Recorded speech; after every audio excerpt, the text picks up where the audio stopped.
नमस्कार दोस्तों, Balram education centre YouTube channel में आपका स्वागत है। आज हम पाठ 11 नौबत खाने में इबादत, जिसके रचनाकार यतीन्द्र मिश्र हैं। नौबत खाने में इबादत यह व्यक्ति चित्र गद्य विधा के अंतर्गत आता है। तो आज हम कक्षा 10वीं विषय हिंदी क्षितिज भाग 2 गद्य खंड का पाठ 11 देख रहे हैं। पहला प्रश्न है, शहनाई की दुनिया में डुमराव को क्यों याद किया जाता है? तो इसका उत्तर है, शहनाई की दुनिया में डुमराव को याद करने के प्रमुख 2 कारण हैं।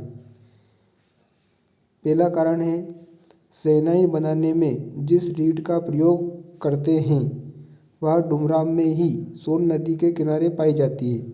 इसके सहारे ही शहनाई जैसा वाद्य बजता है। दूसरा कारण है, शहनाई की मंगल ध्वनि के नायाब हीरा बिस्मिल्लाह खां का जन्म स्थान डुमराव ही है। प्रश्न क्रमांक 2 है, बिस्मिल्लाह खां को शहनाई की मंगल ध्वनि का नायक क्यों कहा जाता है? शहनाई मंगल ध्वनि का वाद्य है। भारत में जितने भी शहनाई वादक हुए उनमें बिस्मिल्लाह खां का नाम सबसे ऊपर है। उन्होंने शहनाई को संसार भर में लोकप्रिय बनाने का सराहनीय कार्य किया। उनसे बढ़कर सुरीला शहनाई वादक कोई नहीं हुआ, इसलिए बिस्मिल्लाह खां को शहनाई की मंगल ध्वनि का नायक कहा गया है। प्रश्न क्रमांक 3 है अपना, सुशीर वाद्यों से क्या अभिप्राय है? शहनाई को सुशीर वाद्यों में शाह की उपाधि क्यों दी गई है? इसका उत्तर है, सुशीर वाद्यों से अभिप्राय उन वाद्य यंत्रों से है जो फूंक कर बजाए जाते हैं, जैसे शहनाई, बांसुरी, बीन, नागस्वरम, श्रृंगी आदि। इनमें सुराख होता है, इसी में फूंक मारने से स्वर निकलता है।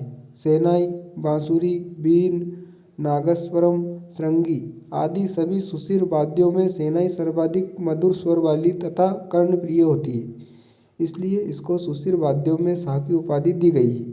प्रश्न क्रमांक 4 है, आशय स्पष्ट कीजिए। फटा सुर न बख्शे लुंगिया का क्या है? आज फटी है तो कल सी जाएगी।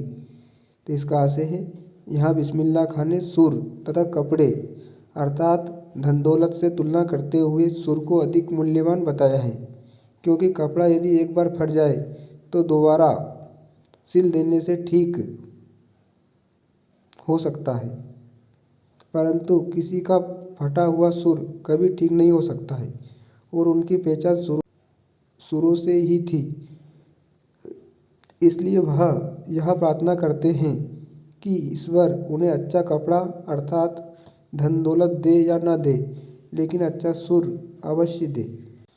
खवाला है, मेरे मालिक सुर बख्श दे, सुर में वह तासीर पैदा कर कि आंखों से सच्चे मोती की तरह अनगढ़ आंसू निकल आए। तो इसका आशय है, बिस्मिल्लाह खां खुदा से प्रार्थना करते हैं कि मेरे स्वर को खराब ना करें, मेरी शहनाई के स्वर में ऐसी शक्ति भर दें कि सुनने वालों की आंखों में भाव विभोर होकर बहुत से आंसू निकल आए। प्रश्न क्रमांक 5 है,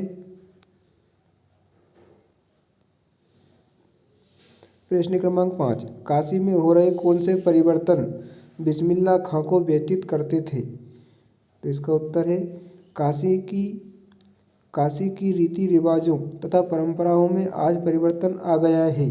गायकों के मन में संगीतकारों के लिए आदर का भाव नहीं है। घंटों तक किए जाने वाले रियाज का कोई महत्व नहीं रहा है तथा संगीत, साहित्य आदि की परंपराएं समाप्त सी हो गई हैं। काशी में हो रहे ऐसे ही परिवर्तन बिस्मिल्लाह खां को व्यतीत करते थे। रचना और अभिव्यक्ति में प्रश्न क्रमांक 8 है, बिस्मिल्लाह खां के व्यक्तित्व की कौन सी विशेषताओं ने आपको प्रभावित किया है? तो इसका उत्तर है, बिस्मिल्लाह खां के व्यक्तित्व की अनेक विशेषताएं हैं जिन्होंने हमें प्रभावित किया है। अपने स्वर को अच्छे से अच्छा बनाने के लिए उन्होंने ताउम्र तपस्या की। वे किसी भी धर्म संप्रदाय को अलग नहीं मानते थे। मुसलमान होकर भी हनुमान तथा विश्वनाथ अर्थात शिव को ही अपना ईश्वर मानते थे। काशी के प्रति आपके मन में विशेष श्रद्धा थी। प्रश्न क्रमांक 9 है, मुहर्रम से बिस्मिल्लाह खां के जुड़ाव को अपने शब्दों में लिखिए। तो इसका उत्तर है, बिस्मिल्लाह खां और सेनाई के साथ जिस मुस्लिम पर्व का नाम जुड़ा है वह है मुहर्रम। मुहर्रम का महीना वह होता है जिसमें शिया मुसलमान हजरत इमाम हुसैन एवं उनके कुछ वंशजों के प्रति शोक मनाते हैं। 10 दिन तक शोक मनाया जाता है। बिस्मिल्लाह खां बतलाते हैं कि मुहर्रम के दिनों में उनके खानदान का कोई व्यक्ति शहनाई नहीं बजाता है। 8वें दिन बिस्मिल्लाह खां खड़े होकर शहनाई बजाते हैं।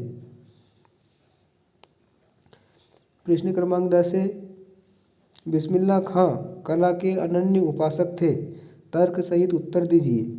यह सत्य है कि बिस्मिल्लाह खां कला के अनन्य उपासक थे। 80 वर्ष की आयु में भी वे सच्चा एवं अच्छा सुर पाने के लिए खुदा से प्रार्थना करते रहते थे। इस उम्र में भी वे शहनाई बजाने का रियाज करते रहते थे। प्रश्न क्रमांक 11 है, निम्नलिखित मिश्र वाक्यों के उपवाक्य छांटकर भेद भी लिखिए। का वाला है, यह जरूरी है कि शहनाई और डुमराव एक दूसरे के लिए उपयोगी हैं।